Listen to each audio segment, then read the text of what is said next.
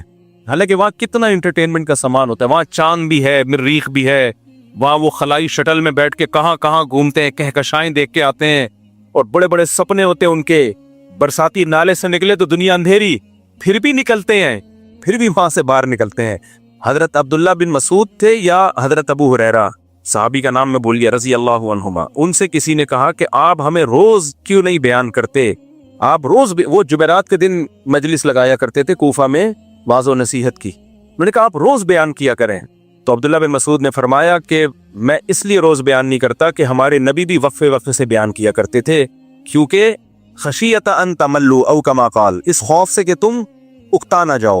نصیحت سن سن کے بھی انسان اکتا جاتا ہے، ہر وقت ہی باتیں باتیں باتیں، نصیحت یہ نہیں کرو وہ کرو، یہ اچھا ہے یہ برا ہے، ہر وقت آدمی، اس سے بھی وہ انسان کی طبیعت میں اکتاہٹ ہے، لامحدود صلاحیت نہیں ہے انسان کی، اکتا جاتا ہے وہ، پھر نصیحت اثر کرنا بند۔ بعض ماں باپ کی عادت ہوتی ہے ہر وقت بچوں کو نصیحتیں کرتے رہتے ہیں، ہر وقت نصیحت کا پروگرام، بیٹا ایسے نہیں کرتے، بیٹا ایسے کرتے ہیں، بیٹا ایسے نہیں کرتے، بیٹا ایسے کرتے ہیں، بیٹا ایسے نہیں کرنا چاہیے، بیٹا ایسے ہے۔ بچہ کہتے ہیں میرے ابا کا بس آٹومیٹکلی گھر میں آتا ہی آٹو پہ آ جاتے ہیں، بٹن دب جاتا ہے اور نصیحت کے پروگرام کیسٹ کی طرح، تو اس بچے پہ نصیحت اثر کرنا ختم۔ کبھی کبھار اچھا لگتا ہے ایک دفعہ بٹھا کے سمجھا تو بیٹا یہ واش روم میں جب باہر نکلتے پانی اچھی طرح بہا کے آئے، دوسرے کو مت دکھاؤ۔ مجھے تو ایک دفعہ میرے بڑے بھائی سے چماٹ پڑا تھا، مجھے ہمیشہ یاد رہے، چھوٹا بچہ تھا، واش روم گیا، پانی بہایا تھا، لیکن واش روم میں لوگ پانی بہانے کا مطلب کیا ہوتا ہے کہ کہیں دور تک بھی اثرات نظر نہ آئے اس کے، لوگ سمجھتے ہیں صرف، ابھی میں کیا ڈیٹیل میں جاؤں، بھائی ایسا غائب کرو مارکیٹ سے لگے کوئی تھک گیا ہی نہیں یہاں صدیوں سے، ایسا ہونا چاہیے صفائی۔ تو میں نے اس طرح صفائی نہیں ہوئی تھی، مجھے یاد ہے میں باہر نکلا، میرے بڑے بھائی گئے اور واپس آ کے مجھے یوں کر کے کمر پہ ایک دبا کے پٹاخ کر کے ایک ٹریڈ مارک جو ہے نا انہوں نے چھاپ دیا۔ وہ دن اور آج کا دن، یہ واقعہ ہوگا میں میرا خیال ہے 11 یا 12 سال کا تھا اس وقت، بس کچھ نہیں کہا انہوں نے۔ اچھا جیسے ہی وہ آئے نا میں نے کہا سوری غلطی ہوگی، مجھے احساس ہو گیا، انہوں نے یوں کیا، ایک کمر پہ طبیعت سے چھاپ دیا واپس، بس اس کے بعد چلے گئے۔ وہ دن آج کا دن مجھے اس عمل سے اتنی شدید نفرت ہے، کوئی واش روم میں جائے اور اپنے کچھ بھی نشانات چھوڑ کے آ جائے، بہت غلاظت ہے یار، یہ کیوں اپنی گندگی دوسرے کو دکھا رہے ہو؟ آپ جاؤ واپس ایسے آؤ جیسے میں گیا ہی نہیں، میں تو ہاتھ دھونے گیا تھا، بس ایسے ہو، ایسا ہی ہونا چاہیے۔ مسجدوں کے واش روم دیکھ لو اجتماعی، جب آپ اس میں گھسو گے واپس آؤ گے آدمی گھنٹہ تک تو ناک تو چلو بدبو تو آپ کے کنٹرول میں نہیں ہے، اچھا ایگزاسٹ ہونے چاہیے، ایگزاسٹ فین ہونا چاہیے، ہر واش روم میں ایگزاسٹ فین ہونا چاہیے۔ بھائی بدبو کہاں جائے گی آپ جب تک باہر نہیں نکالو گے اس کو، اس کا بھی انتظام نہیں ہوتا، تو یہ بھی تو آپ تکلیف دے رہے ہو کہ نہیں دے رہے؟ کئی دفعہ ٹریولنگ ہوتی ہے، ہم بعض دفعہ کسی کے گھر ٹھہرتے ہیں نا، میزبان ہمیں ٹھہراتا ہے مفتی صاحب اب ہمارے گھر اب تو میں ہوٹلوں میں ٹھہرنے شروع ہو گیا، بھائی تیرے گھر ٹھہروں گا تو واش روم کا بڑا مسئلہ ہوتا ہے۔ کیا ہوتا ہے جی، واش روم بالکل کمرے کے ساتھ، اور سردیوں میں اتنی سائلنٹ ہوتا ہے نا، یعنی اتنی خاموشی، ٹھنڈے علاقوں میں تو ایسا ہی ہے، اور واش روم اور آپ کا جو سونے کا کمرہ ہے، بیٹھک ہے جو اجتماعی، وہ بالکل کیا ہے، ملے ہوئے، اور واش روم میں کوئی ایگزاسٹ بھی نہیں ہے۔ میرے سے نہیں سویا جاتا بھائی ایسے کمرے میں، کیونکہ ہم وہی واش روم دروازہ کھلے گا بدبو تو ادھر ہی آئے گی، اسی کمرے میں کیسے سو جائے آدمی؟ ایگزاسٹ ہو تو پتا ہے بھائی ہوا ادھر ہی آ رہی ہے باہر، لیکن ایگزاسٹ نہیں ہوتا تو یہ تکلیف ہوگی کہ نہیں ہوگی؟ جو بھی مہمان آئے گا اس کو بولے گا، اور پھر خاموشی کی وجہ سے واش روم کا یوز کتنا مشکل ہے، سب لوگ یہاں بیٹھے ہوئے، ایک دیوار کے پیچھے آپ بیٹھے ہوئے ہو، ذرا کوئی سی بھی آواز آئی لوگ سمجھیں گے اسی کی آواز ہے۔ تو گھر بناتے ہوئے یہ پہلے سے سوچ لو۔ اب جنہوں نے یہ کیا ان کا مہمان کو تکلیف دینے کا ارادہ تھا، بلکہ مہمان کو راحت پہنچانے کا ارادہ تھا کہ واش روم ساتھ ہی ہو، یہاں حضرت جی سوئیں گے اور یہی جا کے کاروائی کر کے آ جائیں گے۔ ان کا تو ارادہ تھا تکلیف سے بچانا، لیکن بچایا تکلیف سے کیوں؟ ان کا ارادہ نہیں تھا تکلیف دینے کا، لیکن تکلیف سے بچانے کا پہلے سے ارادہ بھی نہیں کیا۔ اگر گھر بناتے ہوئے پہلے ارادہ کرتے کہ ہم یہ ارادہ کرتے ہیں کہ ہمارے گھر کوئی مہمان آئے تو اسے قطعاً تکلیف نہ ہو، تو تکلیف کے جتنے اسباب ہیں اس پہ کمیٹی بٹھاتے کہ بھائی دیکھو کوئی مہمان جب یہاں آ کے ٹھہرے گا تو کس طریقے سے اس مہمان کو تکلیف ہو سکتی ہے، ان تکلیفوں کے تمام اسباب کو دور کیا جائے۔ پھر اس میں یہ بھی سبب آتا بھائی ایگزاسٹ فین ہونا چاہیے، نمبر 2 خاموشی کا کوئی حل ہونا چاہیے، یا تھوڑا فاصلے سے واش روم بنایا جائے، وغیرہ وغیرہ۔ تو یہ انگریز سوچتا ہے یہ سب چیزیں ہیں، پھر افسوس ہوتا ہے یار، پھر تو وہ زیادہ اچھا مسلمان ہو گیا نا اس کے عقیدے خراب ہیں، اس کے نظریات درست نہیں ہیں. ورنہ اسلام بھائی یہی اسلام چاہتا ہے جو جاپانیوں میں ہے، یعنی عمل کے لحاظ سے، عقیدے کے لحاظ سے نہیں. عمل کے لحاظ سے تو پھر وہ ہم سے اچھے ہو گئے نا. پھر تو لوگ صحیح کہتے ہیں یار وہ صرف کلمہ پڑھ لے تو ہم زیادہ اچھے مسلمان ہیں. بالکل صحیح کہتے ہیں. ہمارے یہاں ان چیزوں کا خیال ہی نہیں ہے. میں نے تو کبھی نہیں دیکھا امریکہ میں کوئی سریا لے کے جا رہا اور لہراتا ہوا یوں یوں کر کے جھومتا ہوا. روڈ ادھر سے لوگ مر رہے ہیں، گاڑیوں کو اتنا لوڈ کیا ہوا ہوتا ہے، ادھر سے سامان نکل رہا ہے ادھر سے بھی نکل رہا ہے. گنے کے جب کھیتوں کی کٹائی ہوتی ہے نا تو گنے لوڈ ہوتے ہیں ٹرکوں پہ. میں اپنے بچوں کو لے کے ایک دفعہ پکنک پہ تفریح پہ نکل گیا، آل پاکستان ٹور پہ. اب تو سیکیورٹی کے مسائل اتنے بہت مشکل ہو گیا، پہلے نکل جایا کرتے تھے. تو وہ ٹرک لائن سے آگے جا رہے ہیں، راستہ ہی نہیں مل رہا، نہ ادھر جاؤ نہ ادھر جاؤ، پورا ہے نا بدماشوں کی طرح روڈ ایسے کھول کے چل رہے ہو. بھائی کیا کر رہے ہو یار؟ ہم کے انسان کے بچے نہیں ہیں؟ ہم کے پاکستانی نہیں ہیں؟ گھنٹوں تک ہم ان ٹرک کے پیچھے آہستہ آہستہ چلتے رہے ہیں. پھر ایک کھلا ڈلا روڈ آیا، پھر جا کے کہیں سائڈ سے خطروں سے کھیلتے ہوئے کہ کہیں ادھر ادھر گر نہ جائے، ہم نے کہا پھر نکالی ہے گاڑی.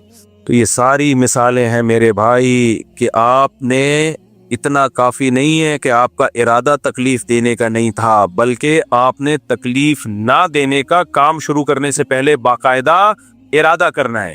گاڑیاں پارک کرنے میں بھی یہی اصول ہے. پارک کر کے چلے جاتے ہیں، بندہ تلاش کرتے رہو. کوئی گاڑی مڑی نہیں پا رہی، وہاں سے گلی کے نکڑ پہ آپ نے گاڑی کھڑی کر دی، موڑتے رہو، پھر وہ بندے کو تلاش کرتے رہو.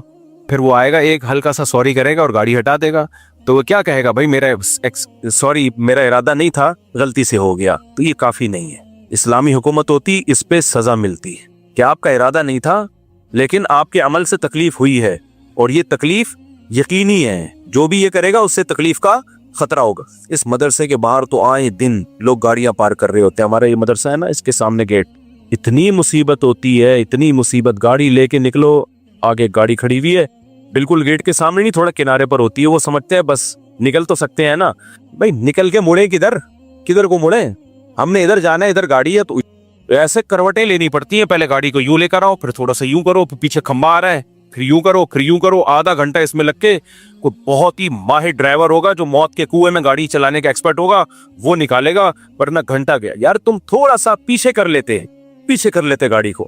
میں نے اپنے گھر کے باہر لکھ کے لگایا ہوا ہے گاڑی پارک کرنا منع ہے. آپ دیکھ لیں، یہاں بڑا بڑا لکھا ہوا ہے گاڑی پارک کرنا منع. ہر وقت گاڑی نظر آئے گی، اور میری گاڑی کے علاوہ ہوگی وہ. اب 24 گھنٹے تو گارڈ سر پہ نہیں کھڑے ہوئے نا. جب گاڑی نظر آتی ہے پھر تلاش کرتے ہیں کیمروں سے کون بندہ ہے. سیکیورٹی تھریٹس بھی تو ہو سکتی ہے نا، سیکیورٹی مسائل بھی تو ہو سکتے ہیں. پھر بندے کو تلاش کرو، آدھا گھنٹہ اس میں لگے گا. پھر انکل سے بحث کرو، کہیں گے بیٹا کہیں جگہ نہیں مل رہی. بھئی ہمارا ہیڈک تو نہیں ہے نا آپ کو کہیں جگہ نہیں مل رہی. آپ کو اپنے گھر میں سونے کی جگہ نہیں ہے، یہ تھوڑی کہ ہماری گیلری میں آ کے سو جاؤ آپ.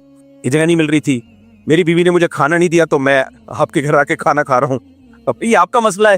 گھر خریدنے سے پہلے سوچنا چاہیے تھا کہ جب میں گاڑی کھڑی کروں گا تو کہاں کھڑی کروں گا. یہ سب چیزیں لوگ کرائے پہ گھر لے رہے ہو یا گھر خرید رہے ہو تو یہ پہلے سوچو.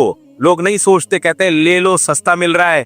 گاڑی غفار صاحب کے گھر کے سامنے کھڑی کر دیں گے، پھر جب وہ پھٹا کرے گا تو جمشید کے گھر، پھر جمشید سے 1 مہینہ پھٹا چلے گا ستار کے گھر، ستار سے جھگڑا چلے گا وسیم کے گھر. جتنے نام پائے جاتے ہیں نا وہ سارے نام ختم ہو جائیں گے، اور آپ کا اس دوران کرائے کا ایگریمنٹ ختم، آپ دوسرا گھر تلاش کر رہے ہو. یہ چل رہا ہے کیا مارکیٹ میں. ہم نے اپنے شیخ حضرت مفتی رشید احمد صاحب رحمۃ اللہ علیہ کو دیکھا. میں پہلی دفعہ ایسی پارکنگ دیکھ کے حیران ہوا تھا. حضرت کے ہم جاتے تھے، بائک کھڑی کر دیتے تھے نا، ہم بیان سننے جاتے تھے. بائک جب ہم کھڑی کرتے تھے تو گلی پھر بھی چوڑی تھی، بہت ساری گاڑیوں کے جانے کا راستہ تھا. حضرت فرماتے تھے دیوار سے بالکل چپکاؤ. ہم کہتے تھے بھائی راستہ تو ہے. فرماتے راستہ ہے لیکن کھلا نہیں رہے گا، تنگ راستہ رہے گا. گاڑیاں گزر تو جائیں گی لیکن ٹینشن ہوگی نا. تو جب اتنی جگہ ہے، آپ گاڑی کو بائک کو دیوار سے چپکا سکتے ہو تو کم سے کم جگہ گھیرو نا، تاکہ لوگوں کے لیے زیادہ سے زیادہ جگہ ملے، کھلا ڈلا روڈ ملے. اتنی سختی کرتے تھے اس پہ. کوئی کار لے کر آیا، چپکاؤ بالکل دیوار سے، بالکل دیوار سے. اور ہم کیا دیکھتے تھے، پینڈوا کی طرح جو بھی آ رہا ہے گاڑی کھڑی کی، بائک بہت زیادہ خیال اس کا کر لیں گے کہ گاڑی کے گزرنے کی جگہ ہو، اور وہ بھی ایک گاڑی کے. اگر 2 آپس میں آ گئی ہیں اور 8-10 بائک والوں نے ایسا کر لیا تو پھر وہ ٹریفک پولیس والا بیچ میں لا کے کھڑا کرنا پڑتا ہے. وہ پہلے اس کو روکے گا، ادھر آ بھائی تو یہاں سے نکل. کیا ضرورت ہے یار، تمہارے پاس جگہ تھی، تم تھوڑا سا بائک کو اٹھا کے چپکا دیتے دیوار کے ساتھ.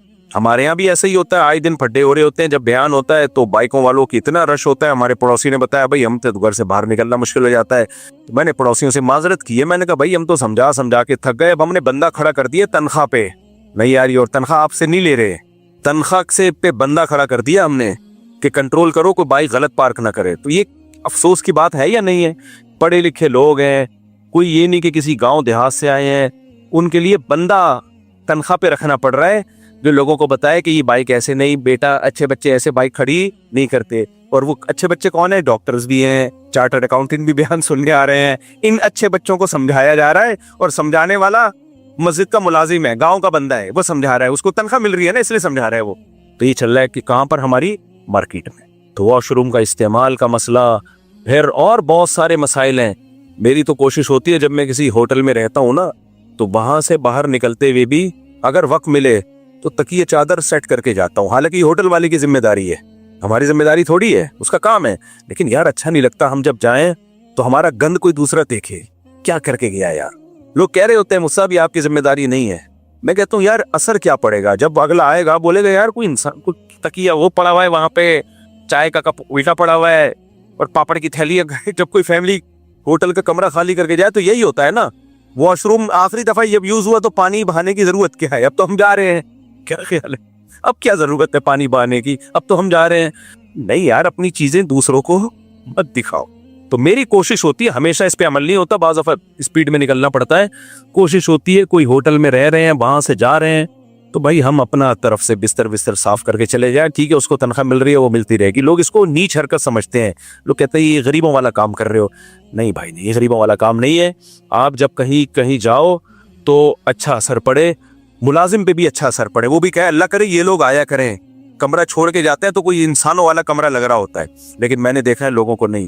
جب ہوٹلوں میں جو رہنے کے لیے جاتے ہیں, خاص طور پہ 2-4 بچے بھی ہوں, ایسا گند کر کے جاتے ہیں نا, اف ٹیمپر پرک کر کے. آخری جو میچ چل رہا ہوتا ہے نا ان کا, اب 12 بجے چیک آؤٹ ہونا ہے تو 11:45 جو پروگرام چلتا ہے, اف وہ بڑا گندا پروگرام ہو.